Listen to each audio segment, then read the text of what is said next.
വളച്ചൊടിച്ചവർ ശ്രദ്ധിക്കേണ്ട കാര്യമാണ്. ബ്രിട്ടീഷുകാരെ മുഖ്യ ശത്രുവായി കണ്ട ടിപ്പു സ്വദേശികൾക്ക് വേണ്ടതെല്ലാം ചെയ്തു കൊടുത്തു. വിദേശ ചരിത്രകാരന്മാരുടെ വിദ്വേഷം ടിപ്പുവിനെ മരണശേഷവും പിന്തുടർന്നു.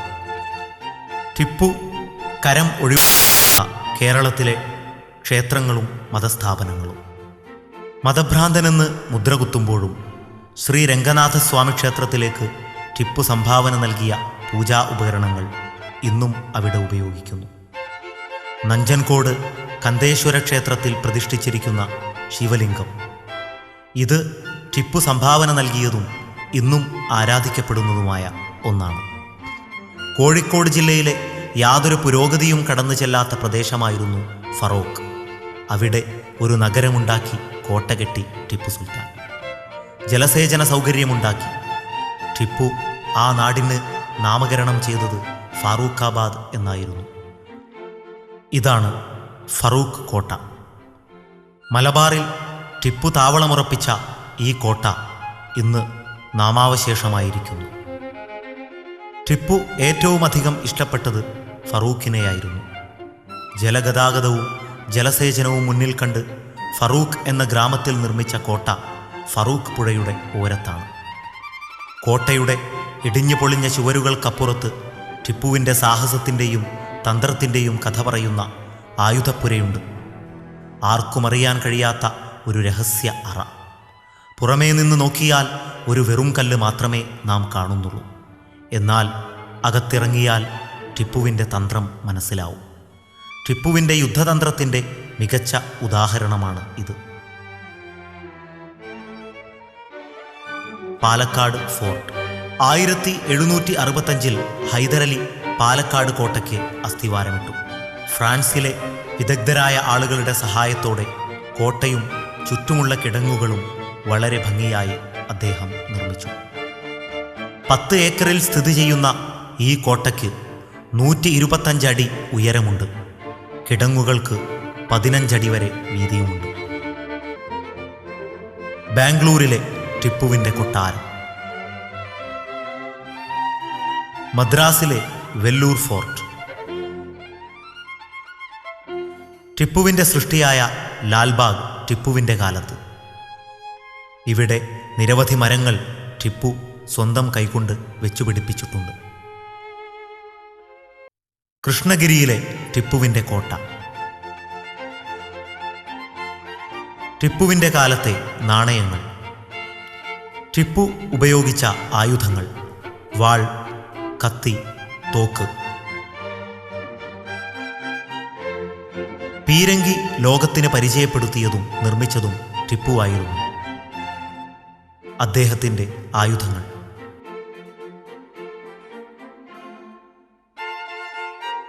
ടിപ്പു ഉപയോഗിച്ചിരുന്ന വിവിധ വസ്ത്രങ്ങൾ. അദ്ദേഹം ഉപയോഗിച്ച കസേരയും സോഫയും. ടിപ്പുവിന് സമ്മാനമായി ലഭിച്ച വിദേശ നിർമ്മിത ക്ലോക്ക്. ടിപ്പുവിൻ്റെ അന്ത്യരംഗം ചിത്രീകരിച്ച ഒരു പെയിന്റിംഗ്. ടിപ്പുവിൻ്റെ കയ്യെഴുത്ത്. യുവത്വകാലത്തെ ഒരു ഫോട്ടോ.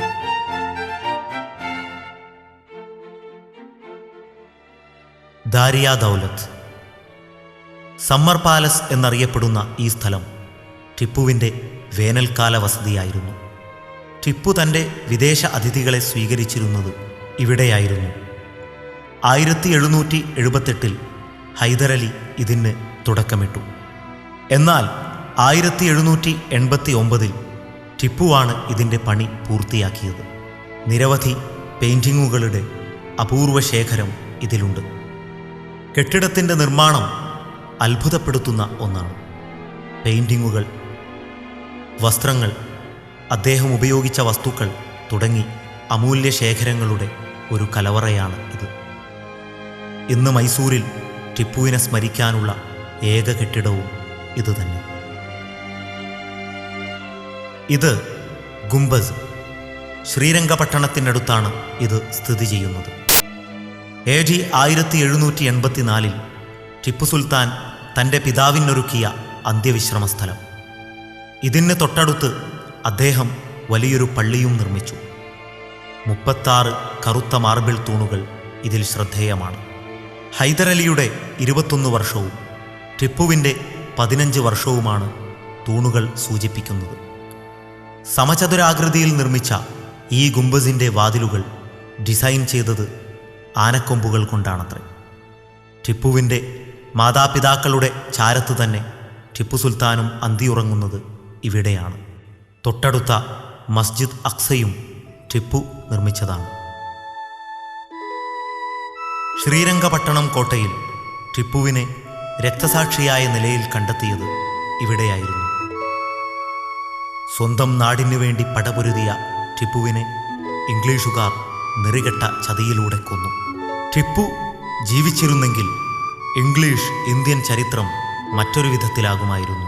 മരണപ്പെട്ട ടിപ്പുവിൻ്റെ മുഖം കണ്ട ഇംഗ്ലീഷ് ചരിത്രകാരന്മാർ പറഞ്ഞത് അയാൾ മരിച്ചതായി തോന്നുന്നില്ല എന്നായിരുന്നു. 1799 മെയ് 4 സംഭവ ബഹുലമായ ഒരു ജീവിതത്തിന് തിരശീല വീഴുകയായിരുന്നു. മീർ സാദിഖും സയ്യിദ് സാഹബും കമറുദ്ദീനും ഒരു വലിയ പാതകം ചെയ്യുകയായിരുന്നു. അവർ ടിപ്പുവിന് ഒറ്റിക്കൊടുത്തു. ശ്രീരംഗപട്ടണം കോട്ടയുടെ പശ്ചിമഭാഗത്തിലൂടെ ബ്രിട്ടീഷ് സൈന്യത്തിന് അകത്ത് കടക്കാനുള്ള സംവിധാനം അവരൊരുക്കിക്കൊടുത്തു. ഒറ്റുകാരെക്കുറിച്ച് വിവരമറിയാത്ത ടിപ്പു രംഗം ശാന്തമാണെന്ന് കണക്കുകൂട്ടി.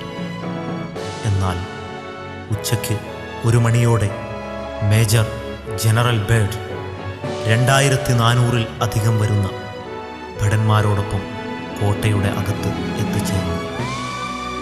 ഉച്ചഭക്ഷണം കഴിക്കുകയായിരുന്നു ടിപ്പു. രംഗം പന്തിയല്ലെന്ന് കണ്ട് കൈ കഴുകി വാളെടുത്ത് അദ്ദേഹം യുദ്ധരംഗത്തേക്ക് എടുത്തു ചാടി. തൻ്റെ പതനം ടിപ്പു ഉറപ്പാക്കിക്കഴിഞ്ഞിരുന്നു. വേണമെങ്കിൽ അദ്ദേഹത്തിന് രക്ഷപ്പെടാമായിരുന്നു. ടിപ്പുവിനും പിതാവിനും മാത്രമറിയുന്ന രഹസ്യ വഴികൾ ശ്രീരംഗപട്ടണം കോട്ടയിൽ ഉണ്ടായിരുന്നിട്ടും ആ വീരകേസരി രണാങ്കണത്തിലേക്ക് എടുത്തു ചാടി. അനുയായികൾ പലരും മരിക്കുന്ന രംഗം ടിപ്പു കണ്ടു. ടിപ്പുവിൻ്റെ കുതിരയ്ക്ക് മുറിവേറ്റു. ഇടത്തെ നെഞ്ചിന് വെടിയേറ്റു. എന്നിട്ടും ആ പടയാളി പതറിയതേയില്ല. കോട്ടവാതിലിൽ മൃതദേഹങ്ങൾ അടിഞ്ഞുകൂടി. അപ്പോഴേക്കും തൻ്റെ വലത്തെ നെഞ്ചിനും വെടിയേറ്റു. മരണത്തിലേക്ക് വഴുതി വീണ ടിപ്പു അങ്ങനെ സ്വന്തം രാജ്യത്തിൻ്റെ മോചനത്തിനായി രക്തസാക്ഷ്യം വരിച്ചു.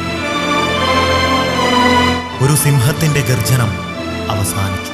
35 വർഷത്തോളം ബ്രിട്ടീഷുകാരോട് സമരം പ്രഖ്യാപിച്ച വീരയോദ്ധാവ് അങ്ങനെ ചരിത്രമായി. ടിപ്പുവിൻ്റെ അന്ത്യരംഗം ബ്രിട്ടീഷ് പെയിന്റിംഗ്. ശ്രീരംഗപട്ടണത്തെ ആ രാത്രി ഭീതിമയമായിരുന്നു. ശവശരീരങ്ങളിൽ നിന്നുപോലും ബ്രിട്ടീഷ് പട്ടാളം കിട്ടാവുന്നത്ര ശേഖരിച്ചു. ഈ യുദ്ധത്തിൽ 11,000 മൃതദേഹങ്ങൾ ശ്രീരംഗപട്ടണത്ത് കാണപ്പെട്ടു. മെയ് 5 വൈകുന്നേരം 4:30 കൊട്ടാരത്തിൽ നിന്നും വിലാപയാത്രയായി ഗുംബദിലേക്ക് ആ മൃതശരീരം കൊണ്ടുപോകുമ്പോൾ ശ്രീരംഗപട്ടണം തേങ്ങുകയായിരുന്നു.